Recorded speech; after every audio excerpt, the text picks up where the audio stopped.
Hey there, it's Anonymous Tea, where we spill the tea anonymously. Hello, hello, hello, hello, hello, everyone. Hello, YouTubers. Hope you guys are all having an amazing day today, sending good vibes, sending positivity, sending blessings, and good energy to each and every single one of you. Thank you so much for tuning in. So today we're talking love and marriage principle. Y'all know why y'all here. Anything I say is alleged, and in my very personal opinion, this is for entertainment purposes only, and we're going to get into it. So we're talking Carlos King's Mr. Mondays with Dustin, with Maurice Scott, and with, of course, Gucci from Bell Collective. However, in this video, we need to discuss something that Dustin said when they were recapping the scene between Mel and Kimmi. And I find it interesting now Carlos King is not reviewing the show anymore. He's just, quote-unquote, talking about what he deems to be like the one or two most important clips on social media that went viral. So he's not reviewing the show. He is just trying to find the most messy portions of the show to facilitate a messy conversation. And it always goes left. So nonetheless, Carlos King is mad. He sets this up. He is upset because he thought that the most viral moment was going to be the Marceau versus Martel fight, but nonetheless, we've seen this before, and we've seen a variation of these accusations before, so it's not, like, shocking at this point. And so, nonetheless, we have seen a kind of friendship of sorts with Kimmi, although we have seen Kimmi be a lot more messy behind, Mel's back. This is the first time I would say, like, Kimmi was, like, super duper stern in front of her. So we have Maurice, Carlos King is trying to ask his reaction to this all. And essentially, Maurice said that Melody's a very smart woman. She's very intelligent. She knows that pretty much anything Kimmi says can be used against her or used for future whatever, and knows that she can't comment. So then it's easy to then run the narrative that somebody's not being forthright, even though she technically can't say what she wants to say. And then Carlos King basically tries to throw in there that there's basically an all-out, Kimmi versus Mel thing that happens at this reunion, to where it all is laid out. And then Maurice says, because I think they called it like a level 10, and Maurice said this would have been a level 20 had all of the episodes, had they filmed this reunion after all the episodes aired, and you got to see all these scenes in between and see all these confessionals of the messy things that people are saying. Basically, we've got like 10 more episodes to go before we even get to this reunion, and it's going to be hollow because there's going to be a lot of content that is missing, just like the Bell Collective reunion was already filmed, and the cast doesn't even know until now when the show is airing what people are saying about them behind their back. I don't understand why Carlos King is doing this. Like it's taking away from the actual show, and it doesn't make any sense. And multiple people now, Akeisha, Kimmi, and Maurice, and others have, said, hey, why are we doing this? Why are we filming this so early? Like it's crazy, right? So, nonetheless, Maurice is trying to convey that Kimmi's hands are tied. Dustin comes in and says the following, which I want to get to. He thinks that there is an off-camera issue. He thinks that there is some other type of tension between Kimmi and Mel, that for the sake of their friendship, for the sake of as long as they've known each other, they don't want to put it on camera. So this kind of deflection, they're being passive-aggressive about this DUI, but that there's something else that's brewing. So I don't know whether or not I think that or not. I'm not sure about that.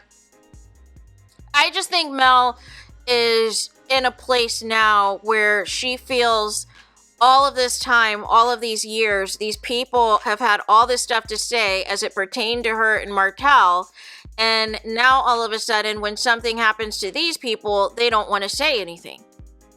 And it's like nobody had a problem putting a bow on Martel as he has active cases. And I caught Maurice trying to say that Martel basically doesn't have any active cases. And I'm like, are we talking about the same Martel? He has an active criminal case and he has an active child custody battle. Like, are we talking about the same Martel? Like, it's weird. It seems like Maurice is still trying to find ways to go up for Martel, and this is my issue. You have all this nasty things to say about Mel, but it's Martel that is the one that is running his mouth and doing all these things and making all these accusations. And then you made a comment that you could say something mean about Mel that would hurt her feelings, but you're going to refrain from that? Like how diabolical is that? How diabolical? And please, it was a little bit of a back and forth between Dustin and Maurice because it seems as though Maurice does not believe this revenge P is what I'm taking away from it, even though Marceau is saying the direct opposite on Facebook and other comments on social media. So obviously you guys are not on the same page. And nonetheless, Maurice feels that Mel is trying to get Maurice back in particular with this DUI because Maurice had said initially that Martel was the center of all the drama. And then once he made the comment that Mel is the center of all of the drama, he noticed a shift or whatever. And so he said essentially, that he was going to try to give her grace or whatever. But then he's again regurgitating things Martel said. That basically Mel cares too much about what people think. And in particular, Mel cares about what her fans think. What? If Mel cared about how the fans or how anybody thought about her, she would be being fake to all these people and pretending to all these people so everybody could play nice in the sandbox, you guys. Mel doesn't care. She doesn't care. That's the whole thing. That is why Mel said she's going to be the Mel from season 1 and season 2, this back half of the season, and y'all can't handle it. Y'all keep asking Mel to take a stand. She is taking a stand. She's taking a stand against all these people who knew about the nefarious things Martel was doing and chose to do the mute challenge. And now all of a sudden, when their business is out there, they don't want to say anything and then want to threaten that, oh, well, I could say something that could really make you cry. I could say something that could really make you hurt your feelings. Well, do it. Because if you're not going to do it, then you're no better than Martel threatening to show receipts. And the receipts don't show. So nonetheless, I was just trying to figure out, okay, where are we trying to go from here, right? And I'm just tired of, and so I was happy that Dustin kind of came in and stuck up for Mel a little bit here and basically said, okay, you have to look at it from Mel's perspective. You have to look at it from the fact that she has been publicly embarrassed, she's been publicly cheated on, and all these things. He alluded to the revenge P, but didn't outright say it, but basically said, all of these horrible things have happened to Mel that have played out publicly. She's getting gaslit by her castmates that are supposed to be her friends. These people basically have appeared to take Martel's side in everything. And even when it's exposed that Martel is the root of the issue, people are still taking out their frustrations and their grievances on Mel when it's not Mel that's, claiming that she has receipts of all of these alleged affairs of the Scotts. But you want your problem to be with Mel so bad, and the only reasons this is happening is because Mel has the largest fan base. Mel has the biggest, support on the show compared to everyone else. That's all this is. This is the same Maurice who created a Funky Dineva Awards specifically based off of categories that he deemed people who were the most quote-unquote neutral or the most Scott-friendly YouTube channels. And it caused all of this chaos. It caused all this division. It caused certain YouTubers to completely leave the Love and Marriage Huntsville sector and never come back. It caused some YouTubers to still kind of review Love and Marriage Huntsville here and there, but they primarily do it on a back page somewhere, on a Patreon or somewhere else. You're not seeing it on YouTube. It's very rare. So Maurice got what he wanted in trying to, weed out certain people, but he ended up weeding out some of the channels and platforms that actually supported him, that actually was fair in their commentary towards him. So it made zero sense, but it's like when you're trying to label something the Funky Dineva Awards, you're saying right then and there, there's a part of you that likes mess, there's a part of you that enjoys the mess, as long as it's not directed towards you. And that's the issue at hand. Why are we being a hypocrite about this? You signed up to be on a messy reality TV show, number one, that originally was supposed to be about Black excellence and about Black entrepreneurship and you guys working together as actual friends. And it's completely torpedoed into a complete and utter disaster. And now all of a sudden, when people call it out, people want to get defensive, people want to get in their feelings, but why not take the criticism that is constructive and do something about it?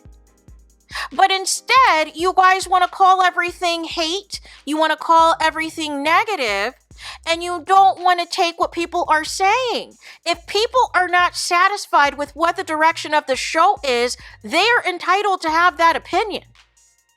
But don't gaslight the audience. Don't try all these division tactics and making all these lists of people who to watch and who not to watch and all this dumb stuff. For what? What are you achieving?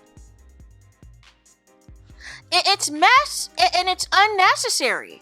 But you're on a Carlos King production, which means you know what you're getting yourself into on a Carlos King production. I don't care how many housewives love Carlos King. There are some who have been loud in their silence as it pertains to Carlos King. Until I see a Phaedra sit-down interview or a Candy Burris interview or a Monique interview post this podcast she did, or a Winter, one-on-one interview post the interviews that she has done previously since no longer being on the show. Until any of that happens, it's going to speak for itself as far as what this is as it pertains to Carlos King and the type of operation that he's running. But you can't take things out on Mel. Mel told y'all at the reunion to stop using her as a storyline, to get y'all own stories. And now y'all are mad. Make it make sense. So there's that. Let me know your thoughts in the comments. Please do not forget to like, comment, and subscribe. Hit the notification bell so you're notified the moment I post new content on my channel. And with that being said, I'll talk to you guys again very soon.